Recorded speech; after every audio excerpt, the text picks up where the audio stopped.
अस्सलाम वालेकुम जी, कैसे हैं आप सब। आई होप कि आप सब ठीक ठाक हो। क्या अल्हम्दुलिल्लाह मैं भी बिल्कुल ठीक हूँ। और आज आपके साथ अपनी मेहंदी का व्लॉग शेयर करने वाली हूँ। और जैसे कि इससे पहले मैंने माइयों का व्लॉग भी आपके साथ शेयर कर दिया, उससे पहले मैंने आपके साथ अपनी शादी की टोटली शॉपिंग जितनी भी मैंने की थी, जितना भी बाज़ार आए गए थे, जितना हो सका था मैंने आपके साथ सब शेयर किया। और शादी की हुई थी सर्दियों में, और ब्लॉग्स तकरीबन 1-1.5 माह के बाद आपके साथ शेयर कर रही हूँ। और ब्लॉग्स लेट आने का मकसद जैसे यही था कि जैसी बात है, आपकी शादी होती है, आपने एक नई जगह पे शिफ्ट होते हैं, तो आपको अपने उस नए घर पे जाके उस वहाँ पे प्रॉपर एक टाइम देना पड़ता है, अपने आप को वहाँ पे एडजस्ट करना पड़ता है।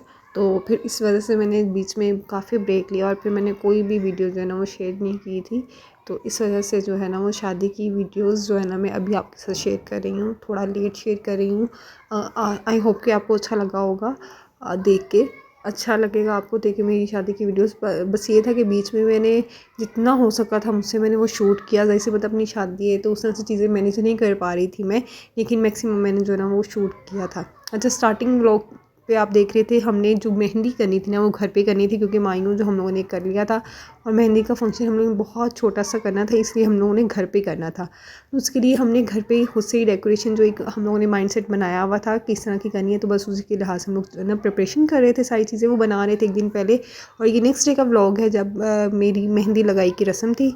तो बस उसी के लिए अब यहाँ पे मेहंदी लगाने वाली हमारे घर पे ही आई थी, तो सबने वहीं पे मेहंदी लगवाई थी। अब यहाँ पे मेहंदी लग रही है मुझे, और मैंने बहुत ज़्यादा भरी भरी ब्राइडल वाली मेहंदी जो थी ना उस तरह की नहीं लगाई थी, यानी कि जिस तरह से ब्राइड्स लगवाती हैं ना पूरे पूरे बाजुओं पे, और इस तरह से मुझे वो बिल्कुल अच्छी नहीं लगती। और मैंने मेहंदी वाली से यही कहा था कि जो मेहंदी मुझे लगाएंगे ना उसमें मेरी कम अज़ कम मेरा स्किन कलर नज़र आना चाहिए। बिल्कुल ऐसे हाथ काले काले मुझे बिल्कुल भी अच्छे नहीं लगते हैं मेहंदी में। तो आप देख के बताएं कि आपको मेहंदी कैसी लग रही है। मुझे तो मेहंदी बहुत अच्छी लग रही थी। और अच्छा, मैंने यहाँ पे ना वो अर्क वाली मेहंदी नहीं लगाई थी, जो कलर वाली मेहंदी आती है ना इंजेक्शन वाली, वो नहीं लगाई थी। मैंने यहाँ पे ऑर्गेनिक मेहंदी लगाई थी, तो इसको मुझे तकरीबन 3-4 घंटे रखना पड़ा था ताकि ये ड्राई हो जाए। और इतनी शदीद वाली सर्दी थी ना कि मेरे हाथ पाँव फ्रीज़ हुए हुए थे बिल्कुल। तो यहाँ पे मेरे पाँव पे भी मेहंदी लग चुकी थी, मेरे हाथों पे भी मेहंदी लग चुकी थी। और आपने मुझे देख के लाजमी बताना है कि आपको मेरी मेहंदी कैसी लग रही है। और बाकी मेरी सारी सिस्टर्स, मेरी भांजियाँ जो है ना उनकी मेहंदी लगी थी, तो वो भी यहाँ पे दिखा रही थी।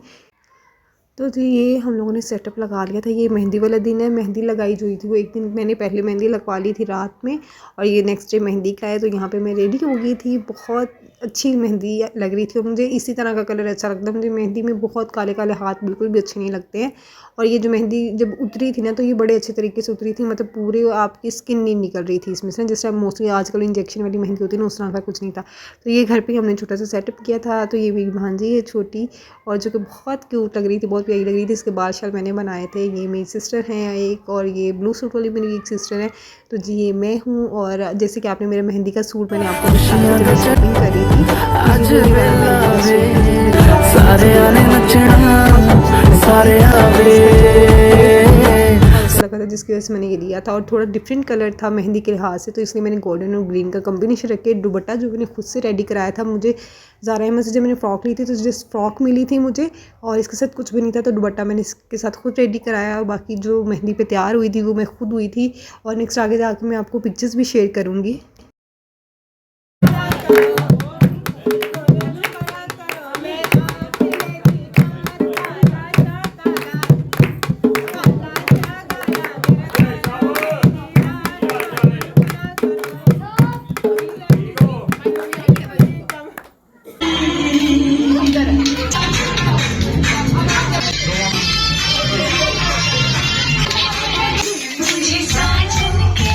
तो क्योंकि हमने फ़ोटोग्राफ़र और वीडियोग्राफ़र घर पे बुलाया हुआ था, फंक्शन छोटा था लेकिन इंतज़ामात पूरे थे, तो इसलिए मैंने छोटी सी वो एंट्री जो है ना हम लोगों ने इस तरह से की थी। और उसके बाद जी यहाँ पे मुझे गाना बांधा था मेरे भाई ने, और उसके बाद यहाँ पे सब रस्म कर रहे थे।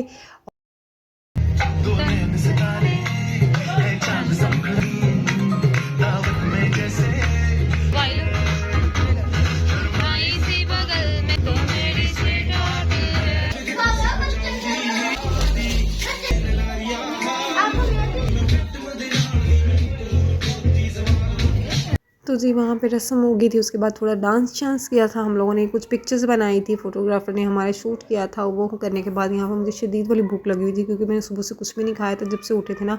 उस दिन लाइट भी इतना तंग करी थी ना, ऐसे लग रहा था जैसे फंक्शन हो ही नहीं पाएगा। लेकिन शुक्र है कि जब शाम के टाइम पर फंक्शन स्टार्ट होने वाला था ना, उस टाइम पर लाइट टिक गई थी और फिर सारी रात लाइट नहीं गई। नहीं तो सारा दिन इतना तंग करी थी ना लाइट, बहुत ज़्यादा तंग करी थी उन दिनों में, पता नहीं क्या हो गया था। हालांकि सर्दियों में इस तरह से लाइट तंग नहीं करती है।